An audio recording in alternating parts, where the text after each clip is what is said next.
that the main thing for the Lakers is we just can't depend on those two guys anymore. We need a third scorer. We need somebody who can get us 15 to 18 points every single game. And that's...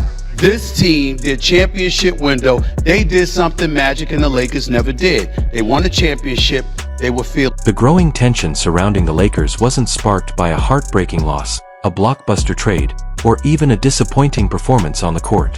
Instead, it emerged from something far more revealing. Two influential basketball voices reaching the exact same conclusion about the state of the franchise. When Stephen A. Smith and Magic Johnson find themselves on the same side of a Lakers discussion, people tend to pay attention. Their perspectives often come from different places, but when their messages begin to align, it usually signals that the conversation has moved beyond simple opinion and into something more serious. This time, the message is difficult for Lakers fans to ignore.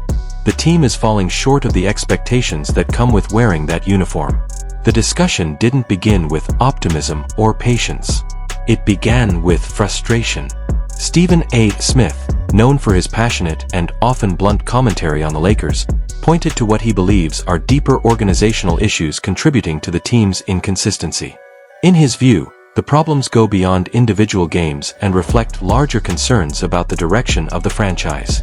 What makes the situation more noteworthy is that Magic Johnson has expressed concerns that echo a similar theme. Johnson has never been someone who routinely piles on criticism for the sake of headlines. When he publicly questions the state of the organization, it's usually because he believes there is a genuine issue that needs attention. While his delivery may be different from Stephen A.'s, the underlying message sounds remarkably familiar. That's what makes this moment stand out.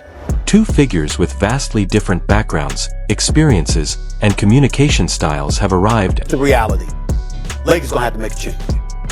Now, whether it's a trade or whatever, or the changes. At the heart of this entire conversation is the pressure that comes with being the Los Angeles Lakers. This is not a franchise focused on development, patience, or long-term rebuilding projects. The Lakers operate with one goal in mind: competing for championships. Every season is measured against title expectations, superstar legacies, and the enormous spotlight that follows one of the most recognizable organizations in sports. Because of that reality, struggles are rarely viewed as ordinary setbacks. A rough stretch for most teams might simply be considered part of an NBA season. For the Lakers, however, those same struggles quickly turn into major storylines. That's why the agreement between Stephen A. Smith and Magic Johnson resonates so strongly. Both understand the unique standards attached to the franchise, and both know that in Los Angeles, explanations and excuses have a very short shelf life. Much of the criticism centers on one recurring issue: consistency. At their best, the Lakers look every bit like a team capable of making a deep playoff run. The ball moves freely, the defense plays with energy, and the offense executes under pressure. When everything is clicking, they resemble the contender many expected them to be. The problem is that those performances haven't appeared often enough. Too frequently, strong outings are followed by games where the team looks out of sync. The offense becomes stagnant, defensive intensity drops, and the overall chemistry appears disconnected. The Lakers' weaknesses ain't got bigs. If this was early 2000s and Tim Duncan and Shaquille O'Neal were just walking around, Amari Stoudemire walking around, I would care. If it was late 90s and Charles Barkley, Hakeem, Karl Malone were walking around, it would matter. But the biggest weakness for the Lakers, they do not have bigs, thus they do not have depth at big, but it's irrelevant because that's not the day and age of the NBA currently. The numbers only add to the growing concern. At times, the Lakers have displayed the defensive intensity expected from a serious contender, putting together stretches where they look capable of competing with anyone in the league. The problem is that those strong performances are often followed by periods of inconsistency on the offensive end, making it difficult for the team to establish lasting momentum. Several issues continue to surface throughout the season. Turnovers at critical moments have disrupted promising runs, three-point shooting has been unreliable from game to game, and bench production has fluctuated far more than a championship-caliber team would prefer. As a result, the Lakers have struggled to sustain success for extended stretches, often alternating between impressive performances and frustrating setbacks. That kind of unpredictability can become a major problem for a team with title aspirations. Championship contenders are usually defined by stability and consistency, while volatile teams tend to face questions about whether their best performances can be trusted over the course of a long playoff run. For the Lakers, that uncertainty remains one of the biggest concerns surrounding the roster. The conversation becomes even more significant when respected figures like Magic Johnson begin emphasizing those same weaknesses. At that point, the discussion shifts beyond ordinary criticism. It starts sounding more like a warning from someone who understands exactly what a championship team is supposed to look like and recognizes the gap that still exists between expectations and reality. This is where the narrative surrounding the Lakers begins to intensify. When multiple influential voices arrive at the same conclusion, fans and analysts are forced to take a closer look at assumptions that may have gone unchallenged. Are the Lakers genuinely built to contend for a championship, or are they relying too? Yeah, I wish we would have seen how this team would have looked, but now they have some decisions to make. I think they need some bigs, they need some shooting, they need to get younger, they need to get a little more athletic on the wing, on the perimeter, defensive-wise. So here's the issue that often gets overlooked. The Lakers' biggest challenge may not be talent at all. On paper, the roster has enough star power, veteran experience, and defensive potential to compete with virtually any team in the NBA. The real problem appears to be alignment. Team chemistry, player roles, and overall identity still feel unsettled, and that uncertainty continues to show up on the court. Too often, the Lakers seem to be searching for their rhythm rather than playing with a clearly established one. Rotations change, offensive responsibilities shift, and the team's approach can look different from one game to the next. When players aren't operating within a consistent structure, confusion naturally follows, and confusion often leads to the inconsistency that has frustrated both fans and analysts throughout the season. This concern connects directly to the points raised by Stephen A. Smith and Magic Johnson. Stephen A.'s focus has largely been on urgency. His argument revolves around timing and opportunity. With veteran stars carrying the weight of championship expectations, every season matters.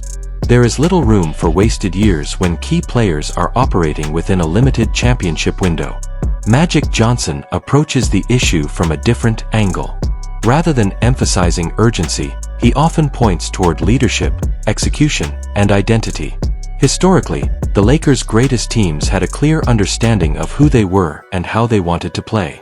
Whether it was Showtime basketball or later championship eras, there was never confusion about the team's identity. According to this perspective, the current version of the Lakers is still searching for that clarity. The gap between expectations and reality is where much of the frustration comes from. Every preseason, the Lakers are discussed as a potential championship contender. The roster attracts attention, the stars generate headlines, and the organization's history raises expectations.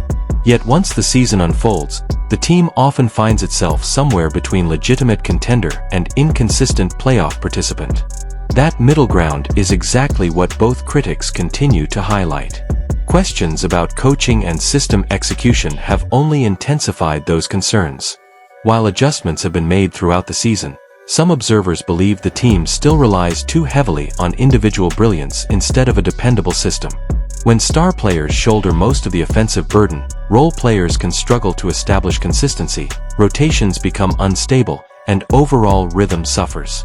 The result is a team that can look elite one week and surprisingly vulnerable the next. That inconsistency becomes especially dangerous when expectations remain championship level.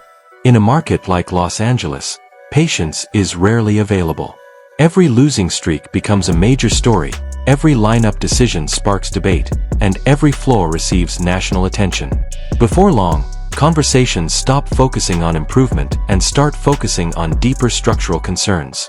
A team that was expected to contend suddenly finds itself being evaluated as a team that may require significant changes. Magic Johnson's voice carries particular weight in these discussions because of his connection to the franchise. He understands better than most what championship-level Lakers basketball looks like. Fast decision-making, strong leadership, disciplined execution, and relentless energy have historically defined the organization's best teams. When he points out shortcomings in those areas, People pay attention because they know the standard he is measuring against. The emotional aspect cannot be ignored either. The Lakers are more than an NBA team, they are one of the most recognizable brands in sports. That legacy creates pressure that impacts everything. Every loss feels larger, every inconsistency becomes a bigger story, and every criticism receives more attention than it would elsewhere. The environment itself amplifies both successes and failures. Leadership is another factor that continues to surface in these conversations. Talent alone does not guarantee stability. Teams need clear direction during difficult moments, especially late in games when pressure increases. If leadership shifts from game to game because of availability, matchups, or changing responsibilities, execution can suffer. Close games become harder to finish,